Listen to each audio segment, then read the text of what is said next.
markaan soo xusuusta taariikhda noloshayda aniga maalintii u horraysaan iskuul gelayay mar baan damcayna cararo uga dhexaysa rag waaweynoo ila da'a oo caqligaa kudaafadda iyo ku jiray isla weynaanta oo macallimiin sheeganaya imtixaanka iga qaadayo nin ka midii wuxuu igu yidhi maxaa ku keenay halkan soo ina hebel ma tiid maad birtiinnii iska tumatid 7 jir baan ahay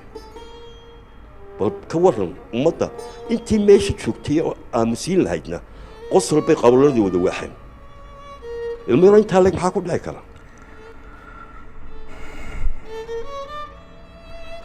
runtii klibkan qof kasta oo daawado oo Soomaaliya wuxuu oran doonaa ama uu leeyahay ama uu yiri waa run alla maxaa loogu galay alla ma laga qabto alla ma laga daayay dadkan dulmiga waa marka uu dhageysto muddo yar kadib maalimo kadib qofka noloshiisa caadi ku noqonaya laakiin inta uu yiri ama uu saxaabtiisa ku yiri ama uu ku yiri intii markaa la joogtay ama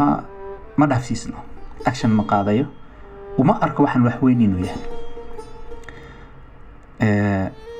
مدة هذا اللي جوجو دور سنة أيا أنا جاي سحب كي حسين شكري هن وحن كدوبي كليبيو كعجبان ومركا كوساب سن عذر كان قبيلة أم عنصري ماذا يو ماشي كسر بلعبتي يو حق حنبارسن تهي اللي بعتذر أولاده ومدة إسقارنتي موضوع إلي مد وجعلين ومتقانية لا wadaago dadweynaha ama shacabka Soomaaliyeed runtii aad baan uga faa'iiday markii aan dhageystay waa kan clip kamid ah clipyadii aan duubnay markaa oo Xuseen uu kaga hadlayo tiirarka cunsuriyadda laba qodob oo isleeyahay waa tiirarka ay ku taagan tahay cunsuriyadda iyo cunsurinimada waxa laga yaabaa inay tiirarku inta ka bataan laakiin aragtidayda labaan ku soo koobay labadaas oo kale ah xaasidnimada iyo kibirka isla weynaanta iyo xaasidka uurka ka buka uurka Xuseen markale waxaan ka codsanaynaa inuu noo fasiro ama noo turjumo ama noo sheego macnaha ay xambaarsan yihiin labada tiir uu sheegay tiirka kibirka iyo tiirka xaasidnimada kibirka nabigu uu qeexay sallallahu alayhi wa alihi wa sallama wuxuuna ku qeexay eraya kooban oo wuxuu yiri kibir waxa la yiraahdaa xaqa oo la dafiro oo la diido la inkiro dadkana la yaso oo la xaqiro oo la qudsado kibirku waa noocaas nabigana noocaadiyo sallallahu alayhi wa alihi wa sallama xadiiska ku sugan fi sahih muslim markii la qeexay xaasidnimadana waxa lagu qeexay qofka oo jeclaysta oo qalbiga ka jeclaada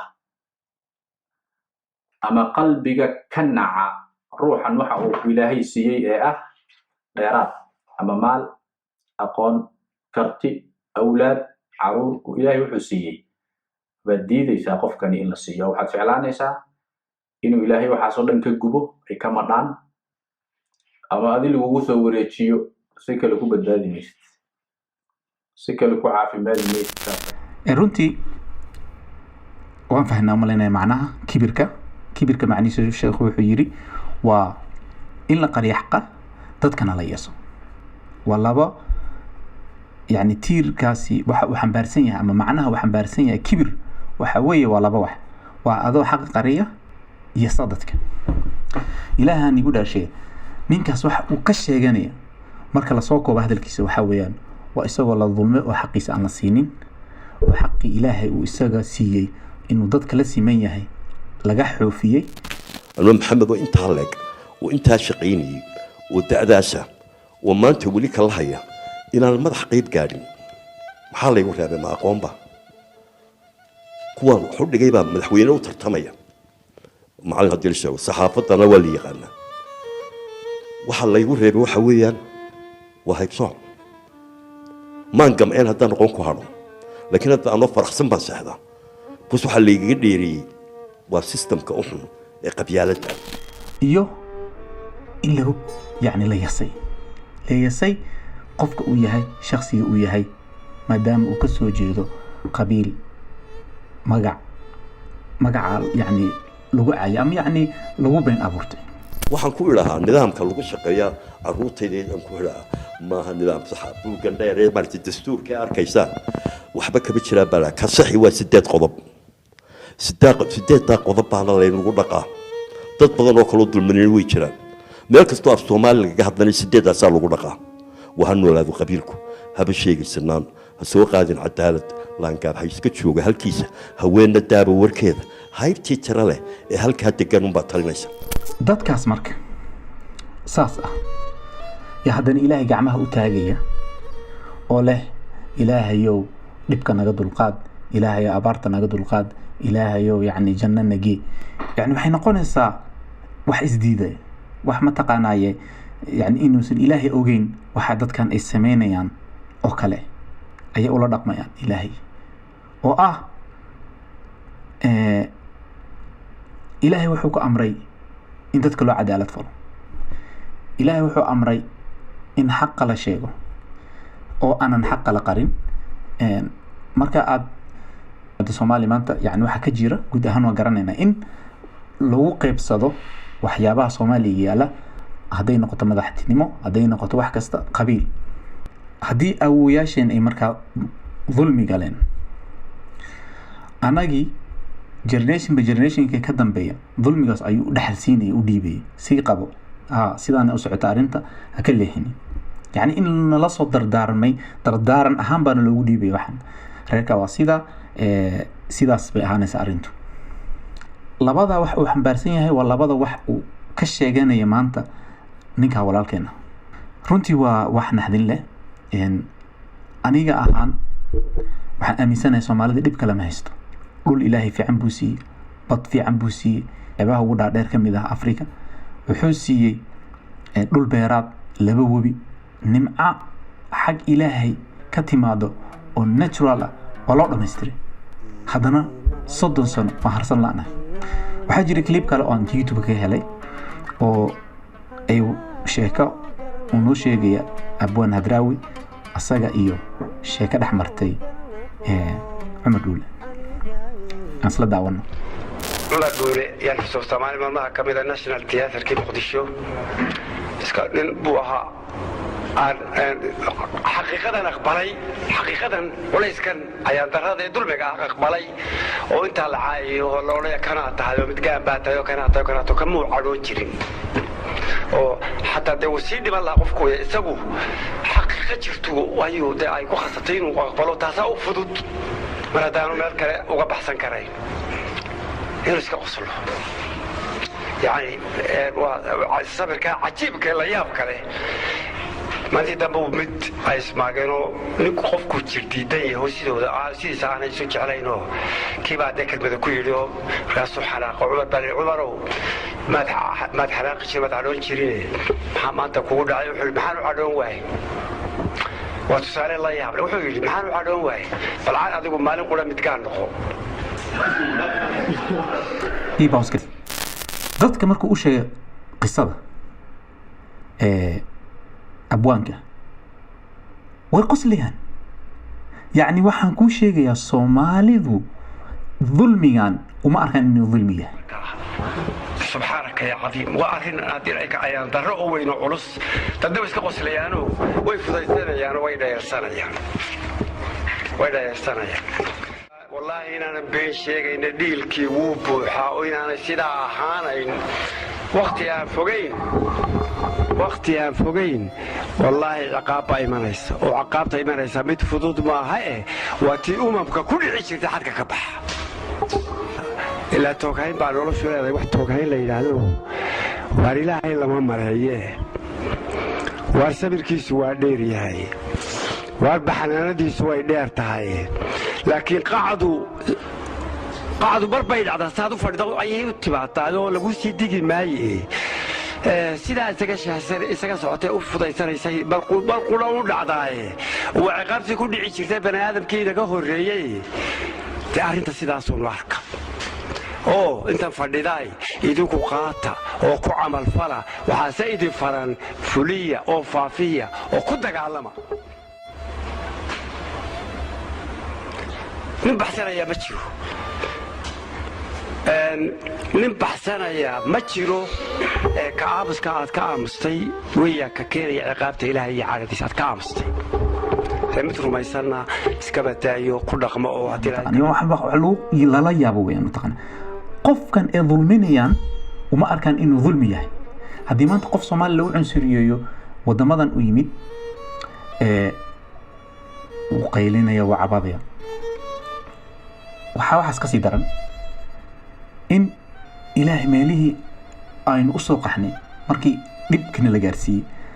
oo aan la rabay inaynu ilaahay u noqono oo la rabay in aynu mataqaanaayay aynu wixii aynu galnay aynu dhexdeena sagalna iska cafino dadkii aan ka cafidtamo ilaan toobada waxaa la yidhaahdaa 4 shardi bay leedahay haddii aad ka geshid dembiga qof haddii aad ilaahay ka geshidna 3 shardi bay leedahay waxaan ka xasuustaa in horta wixii aad sameynaysay oo dembi ahaa inaad farax kala baxdid in aad ka nadaamotid oo yacni aad ka shalaysid inaad dembiga samaysay iyo in aad mataqaanaa ilaahay dembi dhaaf weydiisatid saddexdaas waa wixii haddii ay dembigu uu ahaa adiga iyo ilaahay dhexdiina haddii uu ahaa dembi ah ka gashay qof kale bini aadana waxaa waajib ah ama waxay shardiyaan culimadu waxay yiraahdaan waa inaad weydiisataa cafis qofkaas marka anaga intaan dadka aan dulminay intaasoo qarni inaan cafis weydiisana iska daayay hadda 2020 yaanu ku sii soconnaa sidii awyaasheen jidkii ay noo gooyeen runtii waa wax aad iyo aad looga damqado sheekada Cumar Dhuule wuxuu yiri hal saac noqo qabiilka aan ahay waa dareemi kartaan walaalayaal culayska saaran waa dareemi kartaan culayska saarnaa qofkaas aniga waxaan ku fikiray marmar waxaan is iraahdaa haddii dawlad timaado oo cadaalad ah oo daacad ah waxaan oo laga takhalusi lahaa xilligaas uu Cumar Dhuule saas u cabanaya yani waxaan sheegayaa in waxaan dawlad daaweyn karin ay waxaanay tahay daawo ku dhex jirto dadka ilaahay wuxuu yiri dad ilaahay ma bedelo kama bedelasayihiin ilaa ay iska bedelaan yani waa wax cajiiba in aynun anagu u arakin waxaan inuu qalad yahay ama aanan u aragba inuu yahay wax weyn aynu ka raadina maanta dhan xalka meelo kale iyo inta kana qabiilkana sana kan hala sasabo inaan la fiirin in aan dhulmi Soomaali oo dhan aynu ka galnay dadku soo sheegay ninka walaalkeena ay ka hadlay TV qof hadii man qol la galiyo oo 5 qof u timaado maalin kasta ay ku tiraahdo saan baata dabcan qofkaasi raad bi ku reebisa hadii dhaqaalihii laga kontrolay in aad heshid jago ama meel fiican oo waxbarashada markaa soo doonatay lagu caayayo macalinka ku caayayo oo ku caayayo ardayga ilaahay ugu dhaashay horumarka dadka sameyn karaan waa xaqi haddii qori qaataanna waa laga badan yahayo waxaa la oranaya waa dad wada rabshad iyo maxaan ku iraahdaa iyo dagaal sidii kale haddii aamusana tan baa ku socota dhibaatadan runtii adigaaga idaawanaya oo da'da yar waa waqtigiini waa waqtiga aad wax bedeli lahaydeen idinka haddii awooyaashiin ay wadadan jeexeen maanta adiga laga rabaa inaad bedesho waxa isbedelka laga sugayo maanta ma aha dad maqan waa adiga haddaadan maanta adi dhaqaaqin jiilka soo socdana sidii unbay u wadayaan arrintii hadalkii iyo ila dheeraan wax badan waxaani cudurkan maanta socdo waa mid la mid ah hadduusan ka xumayn cudurkan wax laga yaabaa in loo helo daawo dawladihii waxay ku mashquulsan yihiin cudurkan muxuu yahay iyo sidee loo daaweeyay daawada ku habboon ee weliba la soo wado waa mid aan dhibaato kale keenaynin anagu cudurkan haya daawadiisa ma baraadinaba waa isla saxana Allah gacmaha u taagina waa sidii ninka la yiri qadeeyay ama soo cunay waa xaraan wuxuu xiran waa xaraan hadan ilaahay gacmaha u taagayo la ilaahay way dambiga yana waxa laga rabaa marka hore inuu dambiga ka baxo qofki anaga dambigii baan ku dhex jirnaa dad baan dulmeena dad baan nasabkooda wax ka sheegayna waxaan xaqoodii baan qaadanayna si kasta oo loo duleyn karo qof ayaan u duleynayna haddana waxaanu rabnaa in aynu dambi dhaaf ilaahay ka helno oo ilaahay noo barwaaqeeyo oo saa ilaahay mataqaanaaye janno noogu furo